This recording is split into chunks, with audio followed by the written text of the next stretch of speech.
2025年7月24号，这绝对是台湾金融史上超级重磅的一天。两大金控重视换股合并，诞生了这家代号2887，总资产直接冲破9兆大关的超级巨手。但你一定在想，天哪，股本高达2487亿，这会不会根本就是一头大而无当的恐龙？要拉动这么夸张的股本，获利要冲多高才不会吃掉 EPS？ 这真的不是在吹泡泡吗？好，冷静一下，让数字来说话。9兆的规模代表它直接空降台湾第4大金控，大股本确实沉重，但换个角度想，这就像是给一台跑车硬塞进了超级 V8 引擎，重点是它到底能不能跑出该有的规模经济。今天这份法说会专题，我们就直接切开这张金融新版图，看看里面到底卖什么药。9兆6470亿，老实说，这数字看了真的是会倒吸一口凉气。现在市场上每个人都在疯 AI、疯轻资产、高周转，结果金融股还在这边玩传统的堆积木资产游戏，市场真的会买单吗？你看到2026年第一季为止，这9兆资产能不能变现，关键全在合并中效这4个字。这可不是把2家公司的钱加在一起那么简单，这是一场跨足银行、保险、证券3大板块的结构性大洗牌。你关心的产业升级、AI 导入，说穿了，全都需要这种核弹级的资本来当后盾。这9兆就是他们未来坐上顶级玩家牌桌的绝对入场券。好，那我们就先来看看这张世纪整并的新版图，银行、保险、证券这3大引擎到底长什么样子？很多人会说，要合并当然好听啊，但我们直接看2026年第一季的真实成绩单，除了存款市占率稳稳站上 6% 之外，各项业务真的是跳跃式升级。你看，星光人寿的初年度保费市占率直接冲到 11%， 拿下全台第3；台信证券把元富证券吃下来后，经纪业务市占来到 5.1%， 冲上市场第4。股务代理更夸张，直接称霸全台第1。再加上本来就超强的台信银行，那个 Richart 数位账户开户数，大家应该都不陌生吧？继续霸榜全台，这就是9兆资产砸出来的货真实实的市场支配力。接下来重点来了，这3大核心事业体到底是有真正的护城河，还是只在卖大家都一样的商品？我们常常觉得金融商品不多差不多吗？信用卡、基金、储蓄险哪家没有啊？对，单一商品绝对可以抄，但生态圈跟转换成本你绝对抄不走。这家金控最狂的护城河在哪？在他们手握高达1000万名的客户。你想想看，全台湾几乎一半的人都在他们的体系里。但话说回来，客户不掏钱就是一堆死数据，对吧？所以合并后真正的杀手锏叫做交叉销售。你看Richart 那票年轻数位客群可以资金无缝导流去台新证券开户，冲高经济市占，然后银行那边超强的财管通路，转头就帮新售卖保障型保单，这利润叠加起来超级惊人。这种一站式包到底，把获客成本压到最低的玩法，才是别人打不破的真正壁垒。所以2026年第一季的财报成绩单到底及不及格？到底是扎实的有机成长，还是靠会计手法吹出来的粉红泡泡？我们直接来对答案。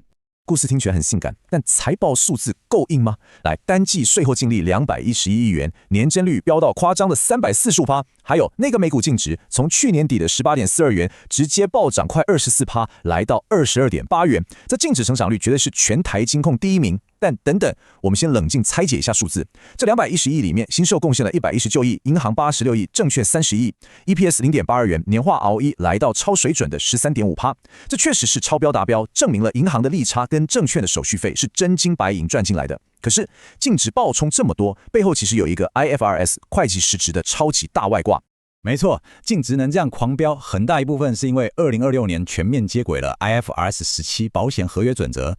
白话一点说，以前那些高利率保单的操纵历史包袱，现在改用现实公允价值去算，结果就是新售的负债成本从原本的 3.7% 直接大跳水降到 2.2%， 负债成本变这么低，但第一季避险前的经常性收益率却有 4.25%， 一来一往，超级健康的正利差就出来了。还有更重要的一个关键字 CSM， 也就是合约服务边际。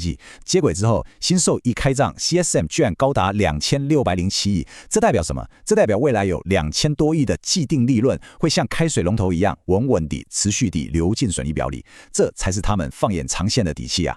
哇哦！听完第一季财报，单季净值暴增23.78%，确实有够威猛。而且这是9兆巨兽，目前还在整并磨合期，股价也伴随着台湾 AI 大浪潮的资金行情飞天了一大段。问题来了，对比其他金控同业，接下来这张金控天梯榜里到底还有没有肉可以吃？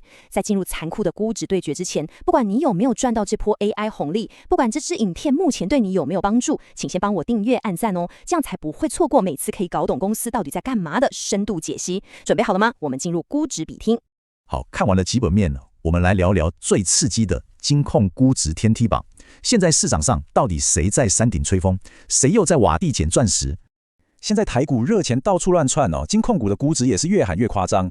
如果把全台13家金控摊开来看，中信金靠着常年 ROE 大于 15% 的铁板绩效，加上海外高利差 ，PBR 直接喷到 2.43 倍，全台夺冠。那元大金呢，靠着台股动不动5、6千亿的天量手续费赚到手软享受了快19倍的最贵本益比。结果你回头看看我们的2887，净值 22.8 元 ，PBR 居然只有 1.25 倍，这数字真的只比国票金高那么一点点呢。动态 PE 算下来也才10到11倍左右，这根本是深不见底的全台双料估值洼地，好吗？市场显然还没有把刚刚说的那些合并长线中效完全算进去，这让它现在站在一个补涨安全边际超级高的绝价位置。如果我们横向比一下获利纯度，你看优质中型金控代表永丰金42%的净利率 16.7% 的 ROE， 享有大概 15.86 PE 的漂亮估值。但你再看看台新、星光金，第一季年化 ROE 也冲到了非常逼近的 16.47%， 这表示什么？这表示它扛着2000多亿的超笨重股本，依然能炸出完全不输给模范生的赚钱效率，这点真的不得不佩服。接着来探讨一个观念：净利率与成长的迷思。高获利真的就等于高成长吗？说到赚钱效率，我们就得搬出盘踞在山顶的大魔王富邦金，人家第一季净利率高达 50.7%， 全台第一啊！那你一定会问，富邦金这么赚，为什么不说它是最有成长爆发力的黑马？这就牵扯到一个很残酷的逻辑：绝对获利跟边际成长斜率是两回事。富邦金单季赚336亿，防御力简直点满，但它现在的问题是大象转身难，基期已经太高了，你要它再翻倍，难如登天。反观台新、星光金，净利率从以前的低谷一口气暴力拉升到448，这种超级陡峭的边际成长加速，才是法人最爱看，也最愿意给出动态估值溢价的核心动能啊。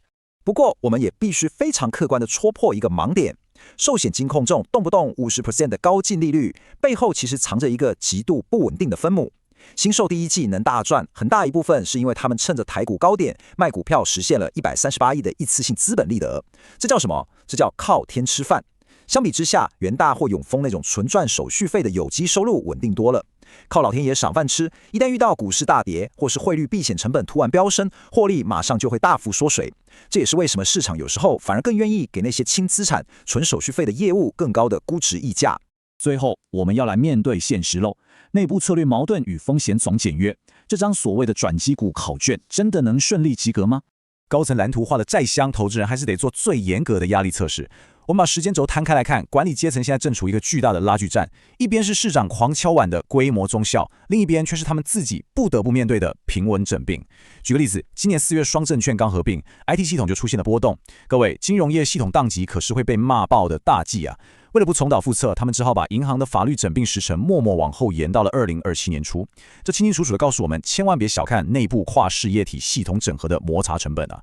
不仅内部有摩擦，中长期的外部总经环境更是压力山大。第一，散户最在意的股利发不发得出来？目前寿险端要上缴盈余，还是被金管会严格盯着，所以配息只能苦哈哈地仰赖银行跟证券。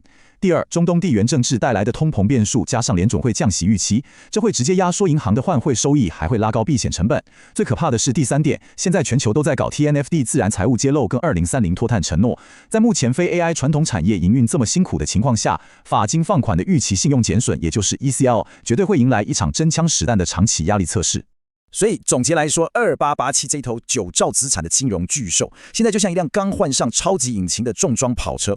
第一季高达 44% 的净利率，证明了它直线加速的实力绝对没在开玩笑。但我都清楚，真正的超跑关键在于过弯不能翻车。它真的能在下一次的熊市风暴中证明自己的稳定度吗？只有在暴风雨中证明新售的历史包袱真的丢干净了，证明合并的重效扛得住宏观经济的衰退，它才能真正启动估值重售，跟上中信金、元大金的脚步。这份法说会背后藏着的数据密码跟经营逻辑，绝对值得我们紧紧盯着。